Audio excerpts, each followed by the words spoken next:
Warning! Kinda Murdery contains adult themes, explicit language, and descriptions of violence. It is not suitable for anyone, and we recommend you stop listening now.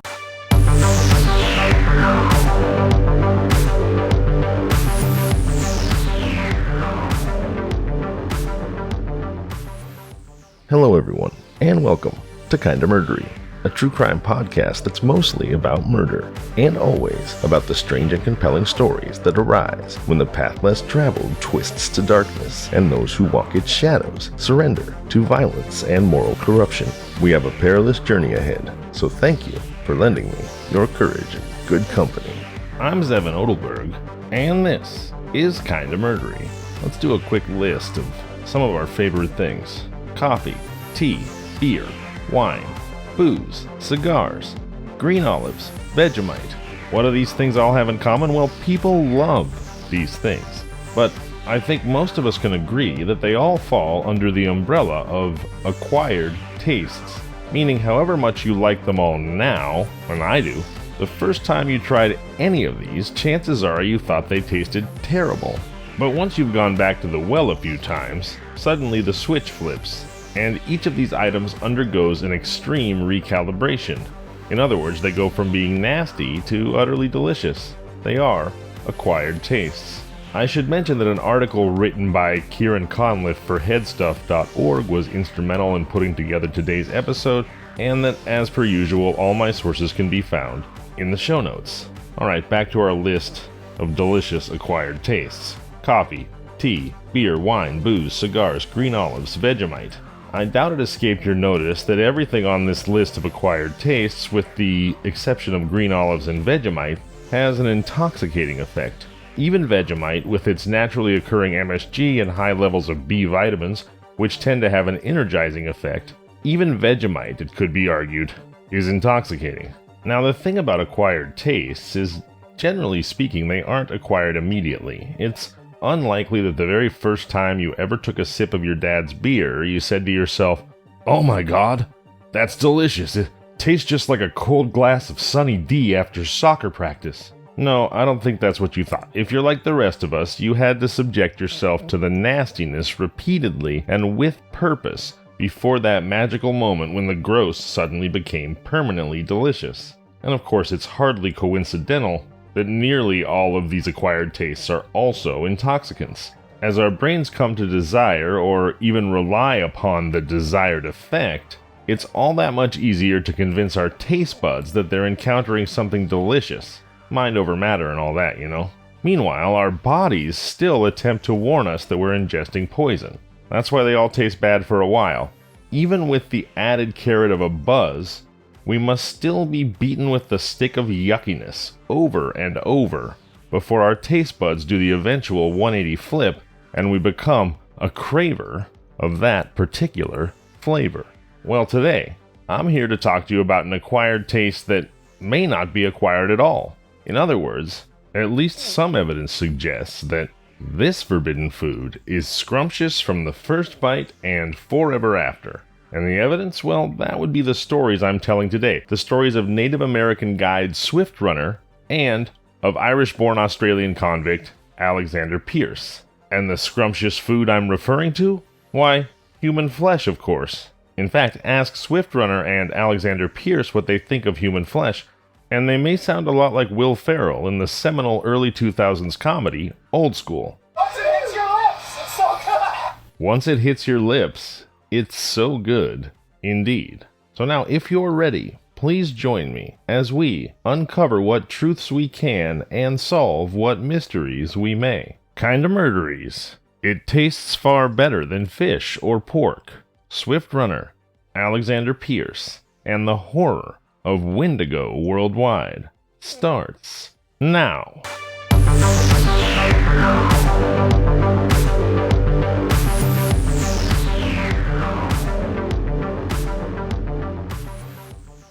You may be familiar with the legend of the Wendigo. The Wendigo is a cryptid belonging to the Algonquin-speaking tribes of North America. They are described as impossibly gaunt, almost skeletal creatures, extremely tall, 7 feet or more, with the antlers of a buck or reindeer rising above their heads, making them impossibly even taller. They have long arms, long claws, and eyes that glow red. It is said that a Wendigo is created when a person, driven to the brink of madness by starvation, consumes human flesh. Upon consumption of human flesh, they will be transformed into a Wendigo, forever ravenous, never sated, and always and only hungry for human flesh. Their ever-present cannibalistic urges drive them to kill again and again. And from the legend of the Wendigo was born a psychological disorder known as Wendigo syndrome. Wendigo disorder describes a person who believes they are a Wendigo, or more to the point, a person who behaves in all ways like a Wendigo and lacks only the physical appearance of a Wendigo. In other words, once this person has sated their hunger on human flesh, they find that they are starving, always and forevermore, consumed by a hunger that can never be sated, and that they desire to eat only human flesh and nothing else. They find the lure of consuming the flesh of their fellow humans to be irresistible, the flavor of that flesh to be delicious, and yet, even when they have crammed their bellies to bursting, they find that their hunger can never be put to rest. One such true story of Wendigo derangement syndrome, the story of Swift Runner, is where we begin today. And once we've finished with Swift Runner, we'll travel from the frozen tundras of Canada to the much warmer temperatures of the Australian penal colony, where one convict, Alexander Pierce, discovers that his cannibalistic urges, the desire to eat people, cannot be repressed. Welcome to Wendigo Worldwide. The first legal hanging in Alberta, Canada took place on December 20th, 1879. Almost 150 years later, it is still remembered as one of the province's worst and strangest crimes. The hanged man was a native Cree known as Swift Runner, who was on good terms with frontier authorities. They trusted him as a guide for the Northwest Mounted Police. That is, until Swift Runner's violent whiskey benders unbalanced him so much that the police sent him back to his tribe.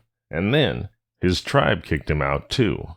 When Swift Runner was expelled, he took to the wilderness for the winter of 1878 and 79, and he brought his family with him, a wife, a mother, a brother, and 6 children. But only Swift Runner would return from the winter camp. When police were alerted to the suspicious absence of Swift Runner's family, the former guide himself escorted investigators to the scene. One of Swift Runner's 6 children had died of natural causes and was buried at the camp. The other 8 humans had been reduced to bones, strewn about the camp like the set of a slasher film. They had all been gobbled up by a Wendigo. As mentioned at the top, a Wendigo is a frightful supernatural beast of Algonquin mythology so ravenous it is said to devour its own lips. If you'd like to give yourself a fright, go ahead and Google it. According to Swift Runner, the Wendigo spirit had entered him and compelled him to slaughter and eat all of his relations. Swift Runner became the poster child for Wendigo psychosis, a mental disorder thought to be particular to the northern Algonquin peoples. In the psychosis, which was diagnosed in the early 1900s but hotly disputed in psychological literature, people are said to have experienced themselves possessed by the Wendigo and racked by violent dreams and compulsions to commit cannibalism. Wendigo psychosis is importantly distinguished from famine cannibalism, for although it was the wilderness during winter, Swift Runner had access to other food when he turned Wendigo. The author of a 1916 report on the phenomenon said he had known of a few instances of this deplorable turn of mind, and not one could plead true hunger, let alone famine, as an excuse for it. The disorder, whatever it was nevertheless surely connected to the precariousness of life in the wilderness. Wendigo cases vanished in the 20th century as afflicted populations came in closer and closer contact with encroaching sedentary civilization. In other words, as soon as there were reliably villages, towns, and cities nearby, cases of Wendigo psychosis dried up. For Canadian authorities in 1879, however, there was no X-Files case or philosophical puzzle here.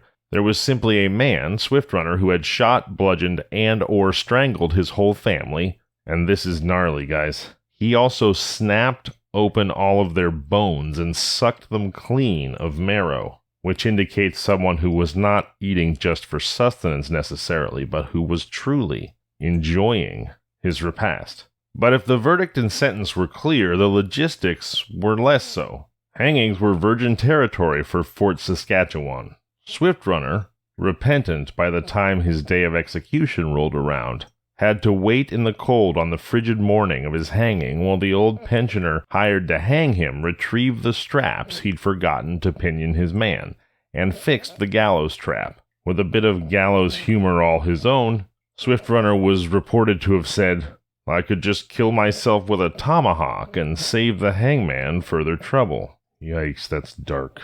But hanged he was. Now, the story of Swift Runner is a swift, if you will, snapshot of a man gone mad in the winter woods who devoured his family. It is the literal textbook example of Wendigo psychosis. Now we'll move on to another story, one we'll spend a little bit more time with. The story of a different man from a different culture on the other side of the world who nevertheless, like Swift Runner, found that he had developed a taste for human flesh that he simply could not or did not want to shake. We now travel from Alberta, Canada, to the island of Tasmania off the coast of Australia for the story of the Tasmanian cannibal, Alexander Pierce.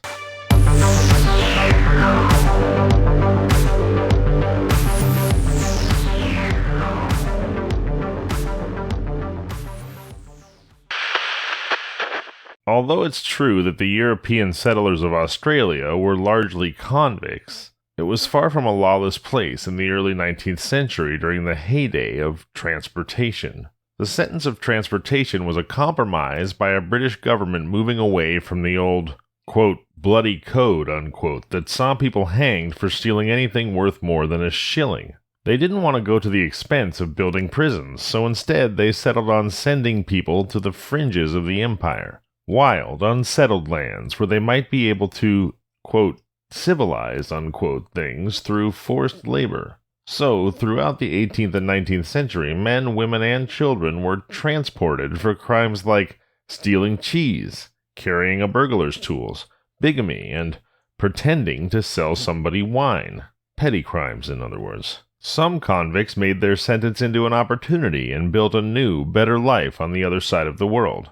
Most served their time in colonies quietly, and then returned home when their sentence was served. And then there were those who refused to abide, and found themselves sentenced to a prison within the prison. Alexander Pierce, the Tasmanian cannibal, was one of these. Alexander Pierce was born in County Moynihan, Ireland, sometime in 1790. Very little is known of his early life except that he was poor. He mostly found work as a farm laborer and probably supplemented his income with petty criminal activities. In 1819, those activities caught up with him, and he was convicted by a court in Ireland for stealing 6 pairs of shoes. He was a shoe thief, ladies and gentlemen.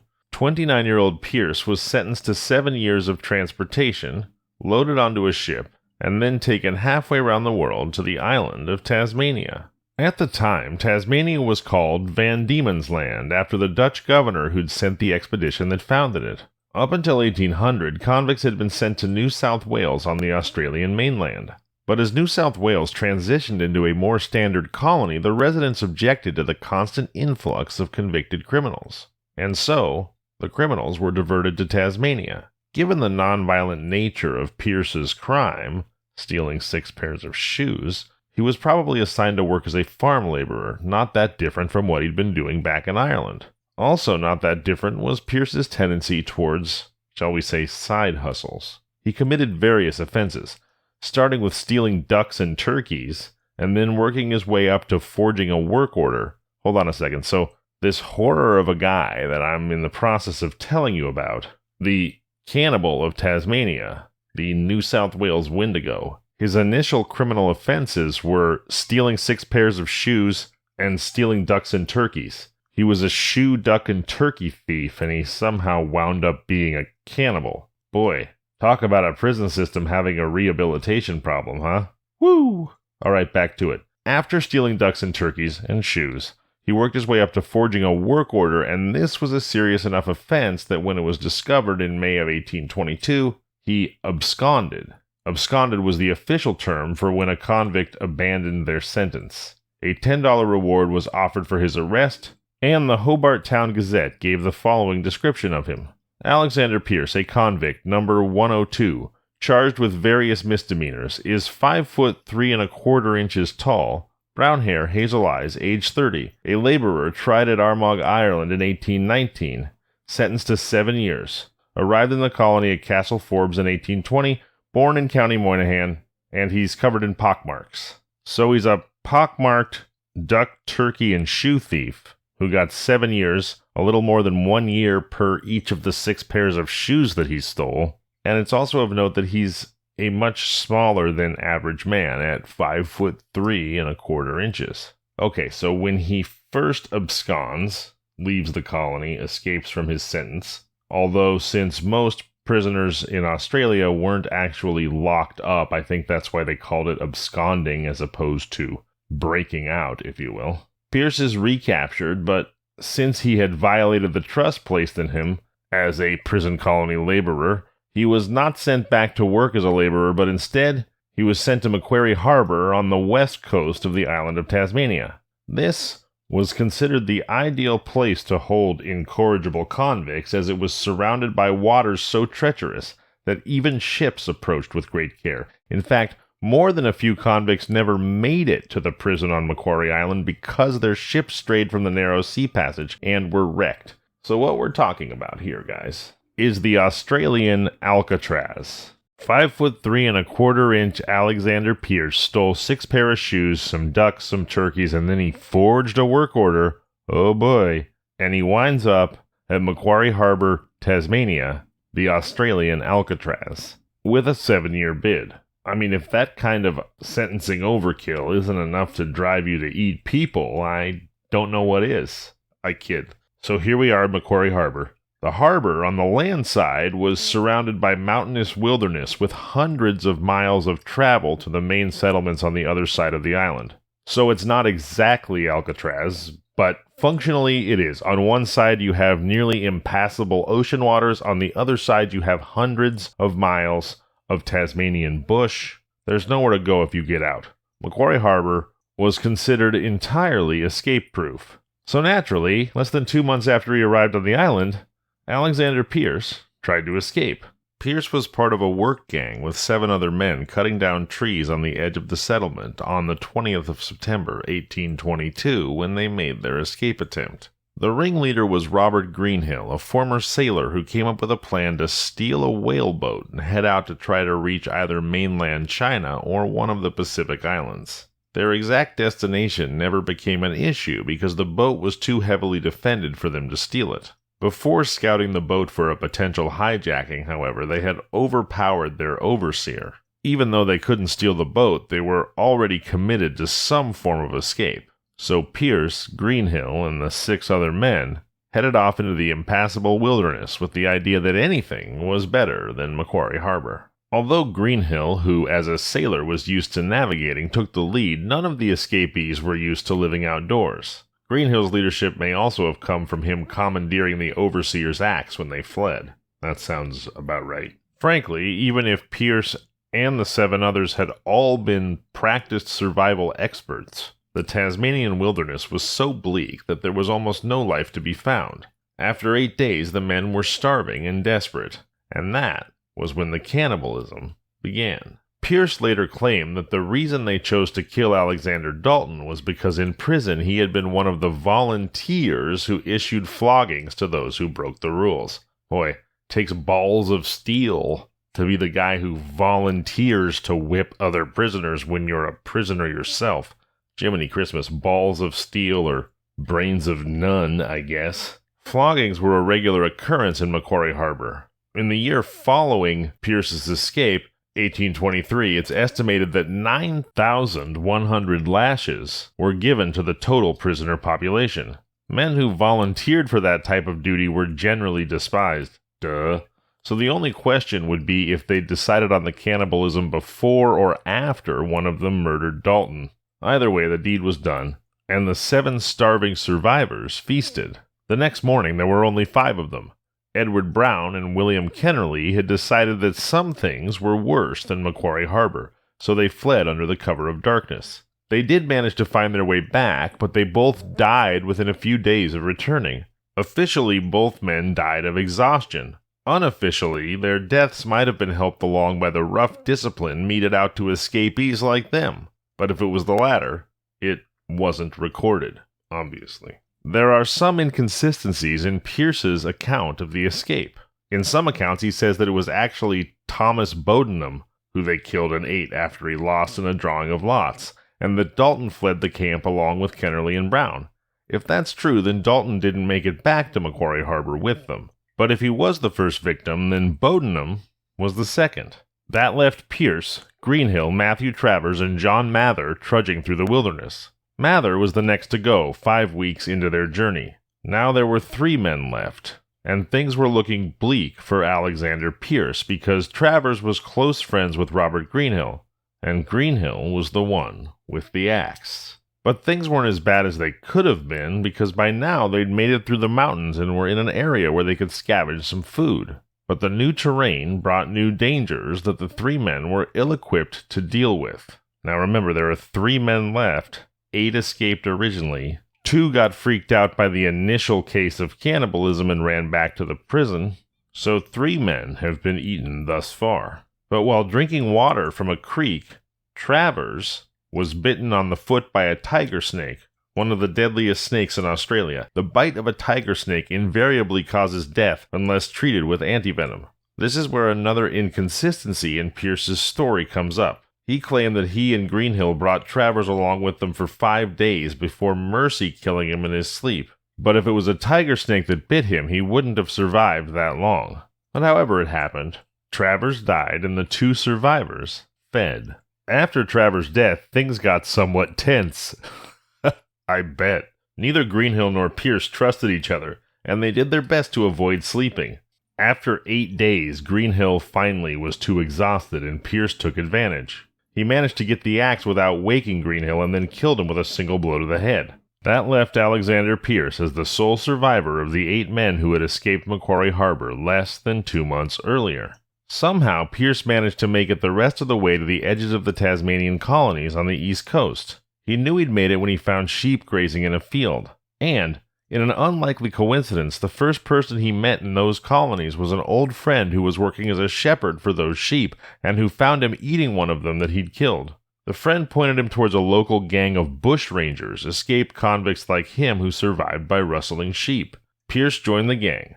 But unfortunately for him, a month and a half later, they were all captured by the Tasmanian authorities. The examining magistrate in Pierce's case was the Reverend Robert Knopwood. Knopwood had been born in England as the 3rd son of a wealthy family who became an Anglican priest at the age of 26. He inherited a fortune when his elder siblings died before his parents, and then lost it all gambling beyond his means when he fell in with the Prince Regent's crown. Forced to find employment, he took a post as a Navy chaplain, and then became the official chaplain and later magistrate for the town of Hobart. He served in that post for 20 years, and his diaries are now one of the best primary sources for early conditions in Tasmania. Pierce's case must have been one of the last ones he ever heard before his retirement. The sudden appearance of a convict who should have been in Macquarie Harbor, the unescapable Australian Alcatraz, caused some consternation, and Pierce was pressed to give an account of how he made it across the island. Perhaps out of guilt, he made a full confession, the details of their escape, how they'd turned on each other, and the multiple instances of cannibalism he had committed. In fact, his confession was so frank and shocking, even by rough frontier standards, that Knopwood didn't believe him. I would imagine that the fact that Pierce was 5'3" and apparently had managed to overpower 7 other convicts and eat them, or 5 other convicts, the 2 ran back to the prison. Still, I imagine that also contributed to the fact that Knopwood didn't believe him. Magistrate Knopwood came to the conclusion that Pierce had invented his story in order to cover for the others who had escaped with him, and that some of them must still be out there as bushrangers. So instead of the death sentence he expected, Pierce was sent right back to Macquarie Harbor. This is not the end, folks. Because he had escaped once, Pierce was ironed, made to wear restrictive iron shackles on his legs so that he could not escape again. This did more than restrain him, though. It also marked him out as a symbol to his fellow inmates that escape was possible. One man who was entranced by that promise was Thomas Cox.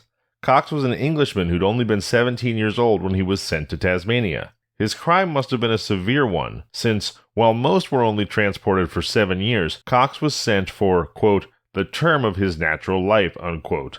This was reflected in his conduct in Tasmania, as he quickly became an absconder. When caught, he managed to break out of prison, but he was caught again and sent to Macquarie Harbor. Despite his confession, it's likely that Pierce hadn't mentioned his cannibalism to the other prisoners. Even if there were rumors, Cox would have been desperate enough to ignore them. He was facing the rest of his life in Macquarie Harbor, a place as close to hell on earth as could be imagined. He had a plan, and he had equipment: stolen fish hooks, a piece of flint to start a fire, and scorched rags to use for tinder. Cox spent months trying to persuade Pierce to escape with him.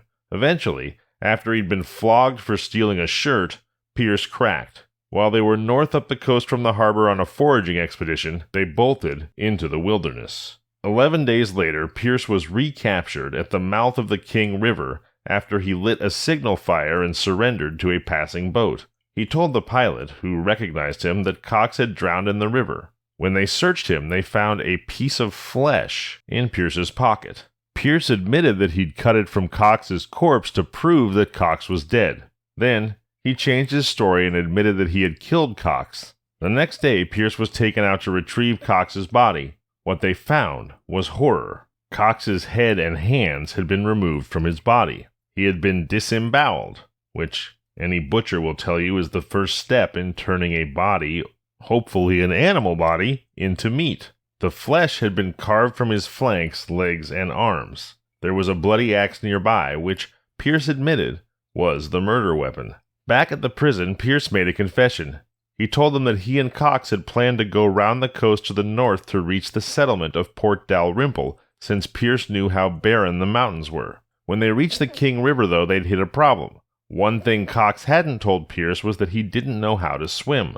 When Pierce found this out, he lost his temper and killed Cox with an axe. They'd stolen the axe in order to break off Pierce's irons. Then, Pierce had butchered the corpse, but he'd been overcome with self-loathing and thrown the meat into the river before eating it. He'd kept a piece in his pocket to prove his crime and signaled the boat. Pierce said at that time that he was ready to die for his crime, but when the case went to trial, he'd changed his mind. Charged with murder, he pleaded not guilty. The grounds for his defense was that he had killed Cox during an argument and was only guilty of manslaughter. By now, his confession to Knopwood was well enough known that the jury had to be told by the judge to disregard it, but it made no difference to their verdict. They found Pierce guilty of murder, and he was executed a month later. Before he died, he made one final confession, which differed in details but was largely identical in content to his previous ones. His last words were recorded as being, and I quote, "Man's flesh is delicious. It tastes far better than fish or pork." Yeesh. Holy moly. Before I let you go, please let me remind you of the free 3-digit lifeline number 988 that you can call anytime, 24 hours a day, 7 days a week to receive immediate assistance for mental health, substance use, or suicidal thoughts. So God forbid, but if you find yourself in acute crisis, please do call 988. Program it into your phone now. And please do always remember that the world is a better place with you in it, and you are loved. Now, if you're in acute crisis, I'm not the right person to reach out to because I'm not qualified to help you with that, but if you'd like to reach out to someone just to make a connection, to tell your story, to share your thoughts, to let me know what's going on with your life, please do feel free to reach out to me at Kinda Murdery on all social media, kindamurdery@gmail.com, or you can call the Kinda Murdery hotline, 888-MURDERY, that's 888-687-3379. where you can leave a message and tell me what's going on with you, or you can tell me your kind of murdery story and inspire an episode of the show. But what I want you to know is that I'm here, I care, and I would love to connect with you. Thank you so much for listening. Until next time, I'm Zevin Odelberg, and this has been Kinda Murdery.